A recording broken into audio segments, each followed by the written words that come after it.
नाज़रीन, तेजस तैयारे की तबाही के बाद भारतीय हुकूमत और अपोजिशन के दरमियान मामला पेचीदगी की तरफ बढ़ते हुए दिखाई दे रहे हैं। ऐसे में भारत के अंदर इस वक्त क्या मामला चल रहे हैं और भारत किस तरह से तेजस तैयारे की तबाही का जिम्मेदार भी किसी और मुल्क को ठहरा रहा है, इसी मामले पर बात करेंगे। हमारे साथ मौजूद हैं air vice marshal retired Sajid Habib, दिफाई तज्जियाकार। अस्सलाम वालेकुम सर, सबसे पहले बहुत शुक्रिया आपके वक्त का। अब भारतीय मीडिया ने तेजस तैयारे के हादसे का जिम्मेदार अमेरिका को ठहरा दिया है, इसको आप किस तरह से देख रहे हैं? क्यों इस किस्म की स्टेटमेंट्स भारत की जानिब से हमेशा सामने आती हैं कि किसी न किसी को अपनी नाकामी का जिम्मेदार ठहराया जाता है? वालेकुम अस्सलाम। ये तो समझने की बात है। मैं कहूँगा कि ये इतनी सिंपल सी बात है कि एक्सीडेंट एविएशन में होते हैं जी, जंग में तो होती हैं, पीस टाइम में होते हैं। बिल्कुल। तो भारत को इसका मुर्द इल्जाम अमेरिका को या किसी और मुल्क को ठहराने की बजाय अपने अंदर इनवर्ड देखना होगा कि आपकी परफॉर्मेंस, आपकी फजाइया की परफॉर्मेंस मेंटेनेंस में, जिसको हम एविएशन सेफ्टी कहते हैं, उसमें कैसी रही है। तो अगर आप स्टेटिस्टिकली देखें और गूगल कर लें, मैं नहीं कह रहा हूं, तो दुनिया में सबसे ज्यादा एक्सीडेंट स्टेटिस्टिकली रेशो के हिसाब से, इसमें हम रेशो कैलकुलेट करते हैं कि आपने एक साल में कितने हजार घंटे फ्लाई किए और उसमें कितने आपके एक्सीडेंट हुए। तो दुनिया में सबसे हाईएस्ट रेट जो है वो भारत की फजाइया का है। तो मुझे समझ नहीं आती कि अमेरिका के ऊपर इल्जाम लगाने से इनको क्या मिलेगा। क्या वो कहना चाहते हैं कि इंजन नहीं आए? इंजन अगर नहीं आए तो मुझे ये बताइए कि 2000 इन्होंने तकरीबन 21 में इन्होंने पहला कॉन्ट्रैक्ट किया कोई 99 इंजन लेने का अपने तेजस के लिए, अमेरिका से जनरल इलेक्ट्रिक का इंजन लेने का मुआहदा किया। आपने क्यों अपनी एयरफोर्स को बताया? ये मैं इनकी सियासी जो उनकी लीडरशिप है, मोदी साहब है, उनको मैं कह रहा हूं, उनसे पूछे ना ये कि उन्होंने क्यों कहा कि आपको 99 इंजन जो है मिल जाएंगे। अभी तक 12 इंजन उसमें से मिले हैं। तो अगर आप इल्जाम दे रहे हैं कि अमेरिका ने नहीं दिया, तो भाई आपकी कयादत का, जिसको बहुत शौक है जंगी जुनून का, आए दिन पाकिस्तान को धमकियां देते रहते हैं, ये उनका कसूर है नहीं मिले। उसके साथ ही अभी इन्होंने कुछ दिन पहले इन्होंने ऑलमोस्ट 112-13 इंजन और का इन्होंने कॉन्ट्रैक्ट किया है, जो $1 बिलियन से ज्यादा का है। पहले वाला कॉन्ट्रैक्ट भी ऑलमोस्ट तकरीबन 800 मिलियन डॉलर के लगभग है। तो भाई सप्लाई चेन तो आपने देखी नहीं कि वहां से इतने आपको मिल भी सकते हैं कि नहीं। जब वो इंजन बना रही होती है कंपनी, उसके पास सैकड़ों और जहाजों के, हजारों के एक ऑर्डर्स होते हैं, आपको देखना चाहिए था। तो तब तक आपको अपनी कुछ और ऑल्टरनेट अरेंजमेंट करनी चाहिए थी, अपनी मेंटेनेंस बेहतर करें। आफ्टर ऑल 2007 से तेजस को आप उड़ा रहे हैं, रेगुलरली उड़ा रहे हैं। पहली फ्लाइट तो इनकी 2001 में हुई थी। 24-25 साल हो गए भाई, दैट्स अ लॉन्ग टाइम। किसी भी एयरफोर्स को अपने सिस्टम को एब्जॉर्ब करने के लिए, पुराने जमाने में 20 साल पुराने जहाज तो आउटडेटेड हो जाते थे।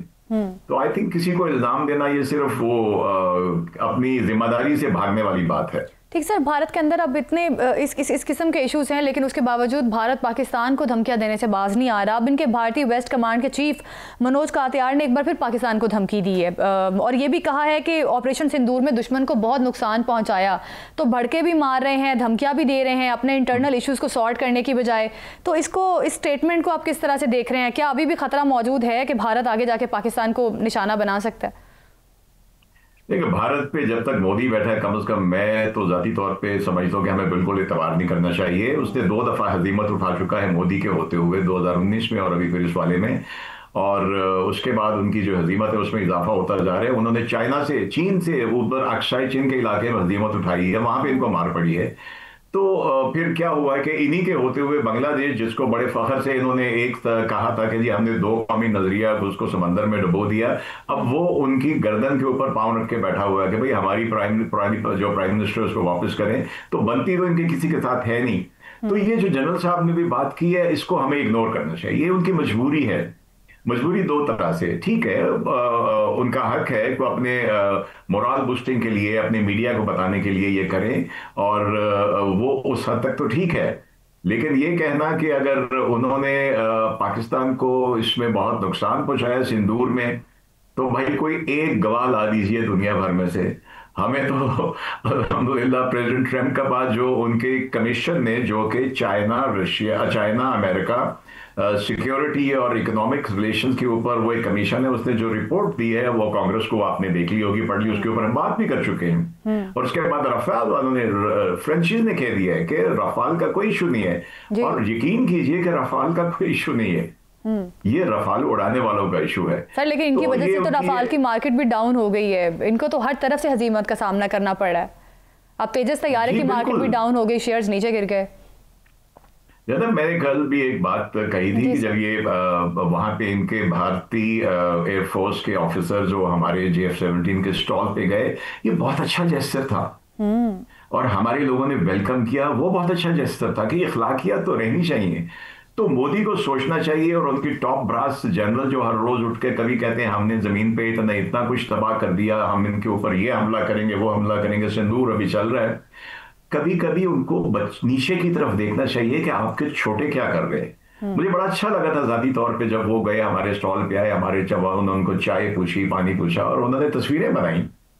तो मोदी को चाहिए कि ये धमकियां और वो उसको मुझे यकीन है कि जो उनके जनरल धमकियां दे रहे हैं, एक तो मोरल बूस्टिंग के लिए, दूसरे पॉलिटिकल प्रेशर में आके वो दे रहे हैं। बिल्कुल। तो ये सारे इसके ताने बाने जाके मोदी साहब से मिलते हैं। बिल्कुल सर, एक ये भी बड़ी वजह समझी जा सकती है कि ऑपोजिशन की जानिब से अब मोदी पर काफ़ी दबाव बढ़ाया जा रहा है कि जवाब दिया जाए, पे दर पे इनको इस किस्म की नाकामियों का सामना करना पड़ रहा है। तो आपके ख्याल में अब मोदी आने वाले टाइम में क्या हिकमत अमली अपनाएगा? क्योंकि अब अंदर भारत के अंदर से आवाज़ें आ रही हैं, ऑपोजिशन तो तनकीद कर ही रही है, लेकिन अब भारत की आवाम जो है वो काफ़ी ज़्यादा अगेंस्ट दिखाई दे रही है मोदी के।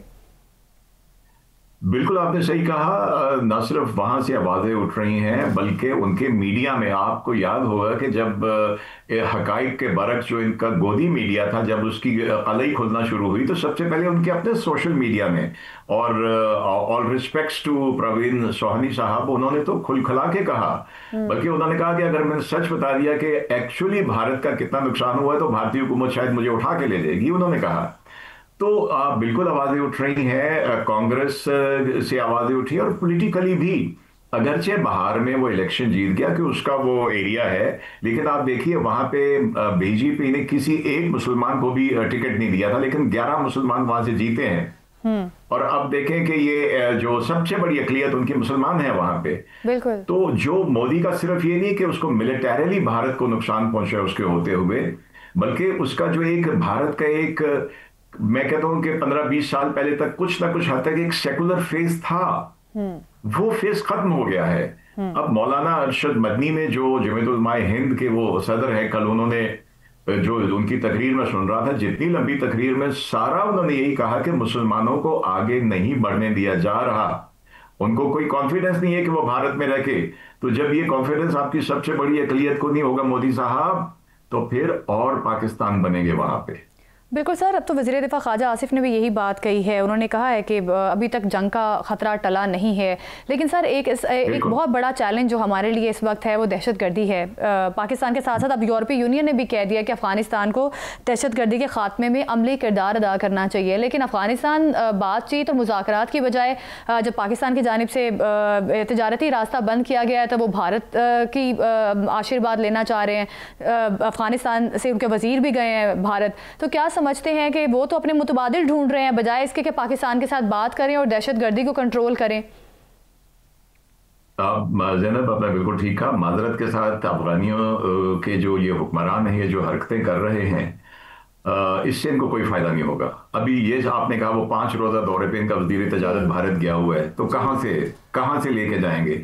भारत तो अपनी हरकतों की वजह से सिर्फ उनकी एयर इंडिया को हजारों करोड़ का नुकसान हो चुका है पाकिस्तान के ऊपर से ना गुजरने की वजह से।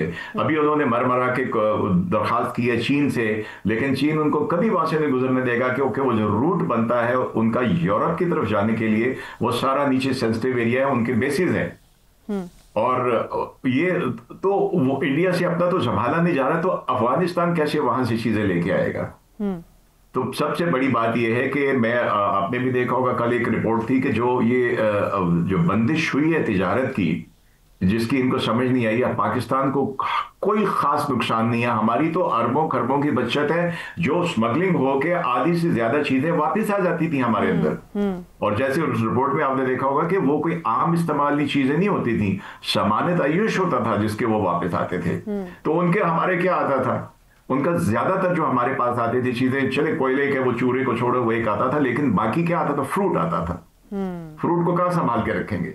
कोई एक मैं वीडियो देख रहा था कि जी काबुल में ये अंगूर जो है ये 9 रुपए सेर है और सेब इस तरह है, क्यों पाकिस्तान में आना बंद हो गए। तो पाकिस्तान को कोई नुकसान नहीं है। तालिबान को समझना चाहिए कि पाकिस्तान से दोस्ती करके, दहशतगर्दी खत्म करके अगर वो अच्छे ताल्लुकात रखेंगे तो वो भी तरक्की करेंगे, हम भी तरक्की करेंगे। अगर वो गवादर की बजाय या पाकिस्तान की बजाय चाबहार से भी चीजें मंगवाते हैं तो उनका फ्रेट कम से कम $2,500 फी टन उनका बढ़ जाएगा। तो ये आई थिंक बहुत ही अहमकाना हरकत है उनका, ये सोचना कि वो हमारे ऊपर से फ्लाई करके भारत इनको आके हेल्प कर देगा। वो किधर से आएगा, बहरा अरब से आएगा। पाकिस्तान तो पूरे लेंथ एंड ब्रेथ में अफगानिस्तान और भारत के बीच में है।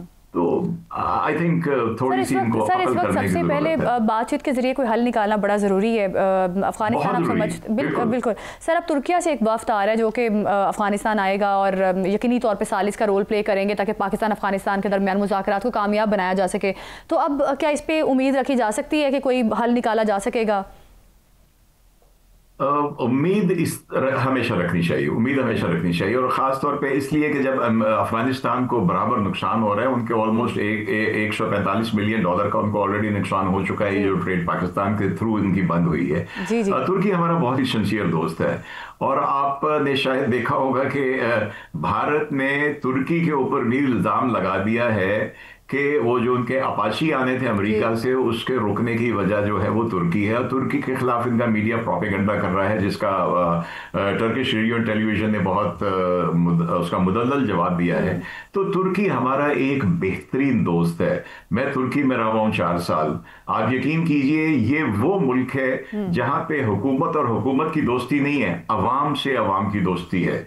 तो मुझे पूरा यकीन है कि तुर्की अपनी एक सिंसियर एफर्ट करेगा, और अफगानों में अगर अक्ल हुई, तालिबान में जो उनके हुक्मरान हैं, तो जिसको हम कहते हैं कि बेटर सेंस शुड प्रिवेल, और वो उनकी बात माने। एक सिंपल सी हमने बात कही है, दहशतगर्दी को रोक दो। बिल्कुल।